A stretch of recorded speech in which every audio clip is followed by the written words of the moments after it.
All right, hello everyone. Welcome back. We are excited to be talking about another topic that we find very interesting and important as well. So I love a podcast called Econ Talk by Russ Roberts. It's wonderful. I recommend it to everybody. And he interviewed someone by the name of Andy Matuschak.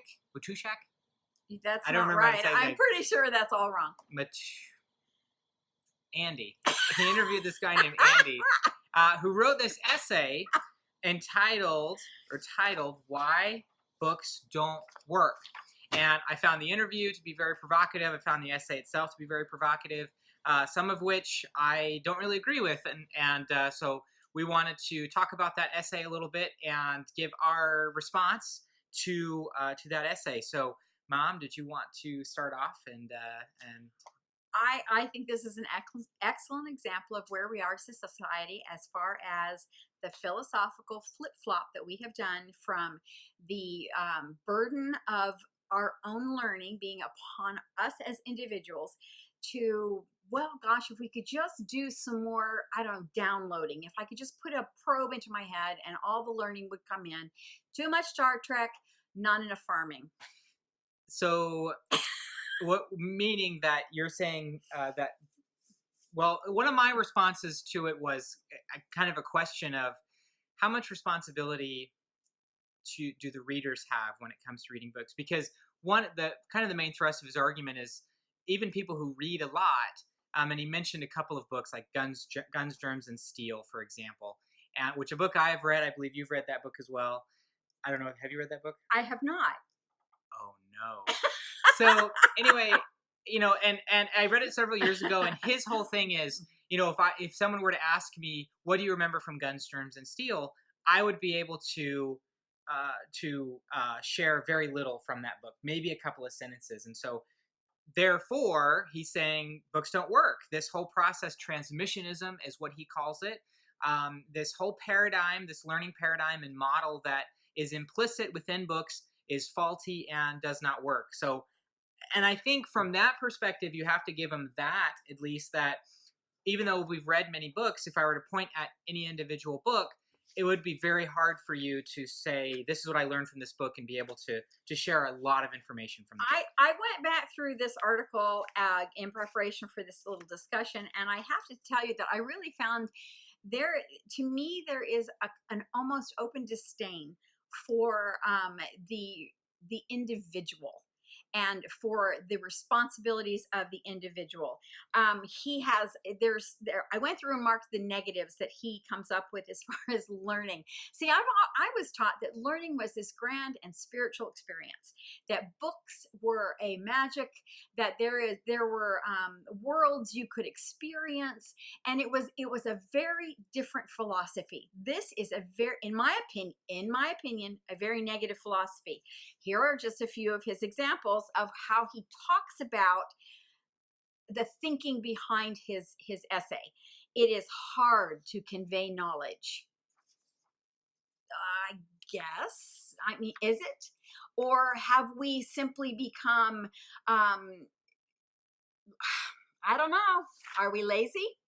The lectures aren't pulling their weight. So it isn't the students in the lecture, it's the lectures themselves.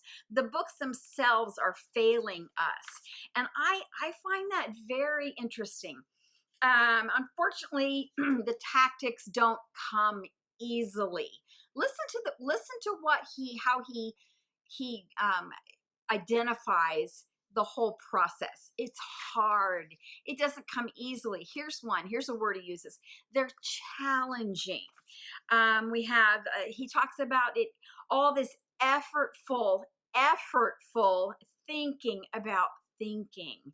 It's a lot of effort. It's very challenging. It's very, students, and then at the end, where he sort of gets into the fact that he doesn't know what to do about any of this, yet much of the metacognitive burden still remains with the reader. Yes. Why, yes, it does. And if our philosophy is to the point where, oh, you poor little sad thing, our books are just not doing it for you. I don't know, maybe we need Spock to donate his brain. Whoa. So I see a lot of your points there. I think that, in his defense, I think that he does look at learning as a challenging process, that when you are thrust in the midst of this tug of war between ideas and stuff is when you really are able to articulate learning and the knowledge that you've gained. That's kind of the deep learning that he's looking for, and he's suggesting books don't get you there. So in his defense, now, what's funny about this is I disagreed with quite a bit of the essay as well, but she disagrees so hard that I have to like defend it a little bit. And we recommend you read the essay for yourself to see what he has to say. Yes. My biggest grumble about the essay of why books don't work is I agree to what my mom is saying, in the sense that it looks at learning as this um, it's almost like, I don't know, the race to the bottom is an overused phrase, but it's almost like, where's the responsibility from the learner, and to internalize knowledge, to grapple and wrestle with ideas with the books that they're reading, and to remember the books that they're reading. But the other thing too is, I think it's a faulty premise that reading a book, that if a book is good and is doing its job, that I should be able to complete a 50 question exam on that book once I finish it. I look at knowledge acquisition as not this kind of snapshot at one point in time with this one book. I might walk away with only a couple of sentences in my brain about that particular book over, 5 years from now. But if I continue to gain knowledge, continue to read, I'm going to remember it. And this has happened to me many, many times. I'm going to remember that sentence. I'm going to remember that idea. I'm going to remember that premise, that concept that I learned from that book, that now I can apply to this next book that I'm reading. And so I like to look at it in the framework of entropy, that the sense that our knowledge is not static, that we're always almost kind of like moving backward, and we always have to be pushing forward in terms of our knowledge acquisition. And one of the best ways to do that is by reading books. We're not always going to have the opportunity to participate in knowledge acquisition through formal means. So the best informal method, one of the best informal methods that we have to gain knowledge, is by reading books. So what he and listen carefully to the philosophy here, and how it has really flip-flopped from learner centered to the purveyor of information. When books do work, it's generally for readers who deploy skillful metacognition to engage effectively with the book's ideas. Smart kids. This kind of metacognition is unavailable to many readers and taxing for the rest. Yes, it is. You see these books on the shelf, they are taxing. This you have to care. And the caring here is all on the part of this failed system of books. Somehow we're going to get on the internet, we're going to click through to all the answers that we need. It'll be efficient for every single person. No, it won't. It never will. That is a failed philosophy. There is no such thing as a common student or a common reader. It's taxing. It's hard. And guess what? We probably should be talking more about how to teach people to not be afraid of what is taxing and difficult. That's an interesting point. And I like that point. And it reminds me of one of my favorite quotes about learning. Comes from a book called Make It Stick. And one of the quotes that the authors write is learning that is easy is like writing in the sand, here today and gone tomorrow. And I think there's a lot of truth in what you're saying, in the sense that I think we're pointing at the wrong issue here.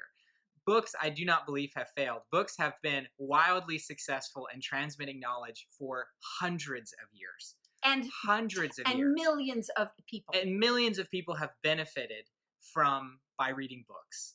I think that maybe the foundational issue here is not books, because some can be written badly, and there can be really lousy lectures. That's kind of beside the point. It's more about I agree in the sense that we should be. I think what we should be focusing on is teaching people how to learn and how to be willing to put in the effort to wrestle with ideas and to do the taxing, effortful stuff to learn. If we can teach them how to do that, I think this books don't work thing kind of goes away a little bit. I think we're pointing at the wrong I issue. agree. I agree. And I think that it's not easy to point at books or lectures or whatever and say, oh, it's not a working. But you know what? What about the idea? And let me just end with this. What if there's a spiritual component to this that we have in our modern society completely and totally abandoned? What if there is a spiritual component both through the act of reading and the act of acquisition of knowledge, and we no longer teach that, believe that, or even experience it? We might be struggling a bit. It might be a little taxing. I don't know. A conversation for another day, maybe. Conversation for another day. I was awfully emphatic. Let's end on that emphatic note. Thanks for stopping by. Thanks for listening. Let us know what you think, and please go out and read the essay and decide for yourself if we're totally off base or maybe Andy is. We're not sure. We'll see. But it's also taxing. Thanks for listening.